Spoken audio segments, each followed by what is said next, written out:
அனைவருக்கும் அன்பு வணக்கம். இன்றைக்கி நம்ம சட்டுன்னு செய்யக்கூடிய ஒரு கொத்தமல்லி சட்னி தான் பார்க்க போகிறோம். 5 நிமிஷத்தில் செஞ்சு முடிச்சிடலாம். டேஸ்ட்டு பிரமாதமாக இருக்கும். இட்லி தோசை கூட சாப்பிட்றதுக்கு அவ்வளோ நல்லாயிருக்கும். இப்போ எப்படி பண்ணுறதுன்னு பார்க்கலாம். நான் இன்றைக்கி 2 பேர் சாப்பிட்ற அளவுக்கு அரைச்சிருக்கேன். ஒரு மிக்ஸி ஜாரில் ஒரு 4 டேபிள் ஸ்பூன் அளவுக்கு துருவின தேங்காய், ஒரு சின்ன கைப்பிடி அளவுக்கு கொத்தமல்லி இலைகள். உங்களுக்கு 4-5 பேர்னால் ஒரு முடி திருவண்ண தேங்காயும் இன்னும் கொஞ்சம் கொத்தமல்லி இலையும் சேர்த்துக்கணும். காரத்துக்கு 2 பச்சை மிளகா, கொஞ்சமாக உப்பு, ஒரு சின்ன துண்டு புளி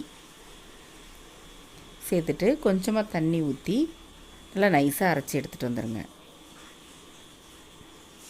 அரைச்சாச்சு. இது அப்படியே வேறு ஒரு கிண்ணத்தில் மாற்றிக்கலாம்.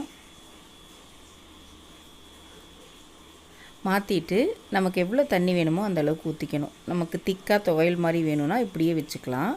இல்லை கொஞ்சமாக தண்ணி வேணும்னா ஊற்றிக்கலாம். நான் கொஞ்சம் தண்ணி ஊற்றிருக்கேன், தோசைக்கு தொட்டுக்கிற மாதிரி. இதுக்கு ஒரு தாளிப்பு கொடுத்துடலாம். ஒரு தாளிக்கிற கரண்டியில் 1 டீஸ்பூன் எண்ணெய் விட்டு, எண்ணெய் சூடானதும் 1/2 டீஸ்பூன் கடுகு, கொஞ்சமாக உளுத்தம்பருப்பு போட்டு நல்லா புரிஞ்சதும் இதில் கொண்டாந்து கொட்டிடுங்க. கொட்டி கலந்து விட்டுறணும். அவ்வளோதான். 5 நிமிஷத்தில் சூப்பரான கொத்தமல்லி சட்னி ரெடி ஆகிடுச்சு. சுட சுட தோசையோ இட்லியோ வச்சு இந்த கொத்தமல்லி சட்னி ஊற்றி சாப்பிட்டு பாருங்கள். ரொம்ப டேஸ்ட்டாக இருக்கும்.